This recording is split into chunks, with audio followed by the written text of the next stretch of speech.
It is 2015, a new year with new resolutions. What are we going to do better? What kind of memories are we going to build? Well, the way we live depends on our worldview and philosophy of life. The secular view of life, like Reverend Randall Alcorn puts it, is that I am a descendant of a tiny cell of primordial protoplasm washed up on an empty beach 3.5 billion years ago. I am the blind and arbitrary product of time, chance, natural forces. I am a mere grab bag of atomic particles, a conglomeration of genetic substance. I exist on a tiny planet in a minute solar system in an empty corner of a meaningless universe. I am a purely biological entity, different only in degree but not in kind from a microbe, virus, amoeba. I have no essence beyond my body, and at that, I will cease to exist entirely. In short, I came from nothing and I'm going nowhere. In the Christian view, by contrast, I am the special creation of a good and all-powerful God. I am created in His image, with capacity to think, feel, worship that set me above all other life forms. I differ from the animals, not simply in degree, but in kind. Not only is my kind unique, but I am unique among my kind. My Creator loves me so much and so intensely desires my companionship and affection that He has a perfect plan for my life. In addition, God gave the life of His only Son that I might spend eternity with Him. If I am willing to accept the gift of salvation, I can become a child of God. So, I guess, depending on which worldview I share, I will live my life accordingly. If I have the second view, I will have an animating sense of purpose. The religious group of people is composed of individuals who view their every thought and action as consequential. If I have the first view, I will most probably not be too sure why I exist at all. The secular group is made up of matter that cannot explain why it is able to think at all. My family and I have adopted the religious view that I am created with a purpose, that because of sin, which is our desire to follow our own will, our planet has separated itself from its creator, but God is constantly reaching to us to reestablish the lost relationship.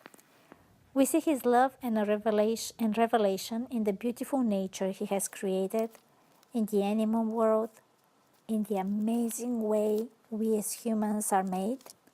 We see Him in the way He has revealed Himself in the Bible, also the way He has revealed Himself in Jesus Christ. The prophecies are just one more proof of His reality and revelation, and that He does hold the future. In Romans 1:20 it says, "For since the creation of the world, God's invisible qualities, His eternal power and divine nature, have been clearly seen, being understood from what has been made, so that people are without an excuse." And then it continues. Verse 21, "For although they knew God, they neither glorified Him as God nor gave thanks to Him, but their thinking became futile, and their foolish hearts were darkened. Although they claimed to be wise, they became fools, and exchanged the glory of the immortal God for images made to look like a mortal human being and birds and animals and reptiles.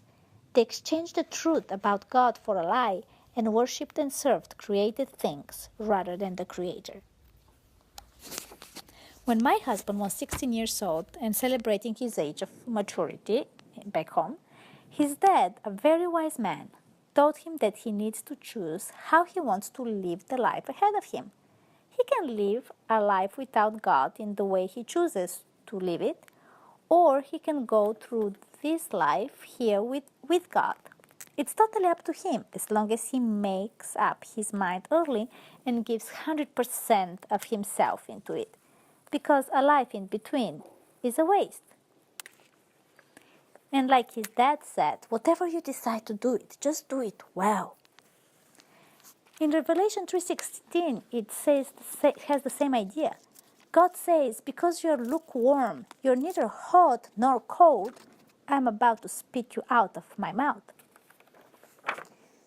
Despite all other opportunities my husband had and the pressures that came from living in an atheistic society, my husband weighed all the pros and cons, all the evidences available to him at that moment, and he decided that a life with God is much more appealing than a life without Him. So, me and you have the same choice to make, to live a life with God or without Him. And whatever we choose, we need to do it well. If I want, though, to be 100% in a walk with God, what would that look like for me? What does it mean to live a all-in life for Christ?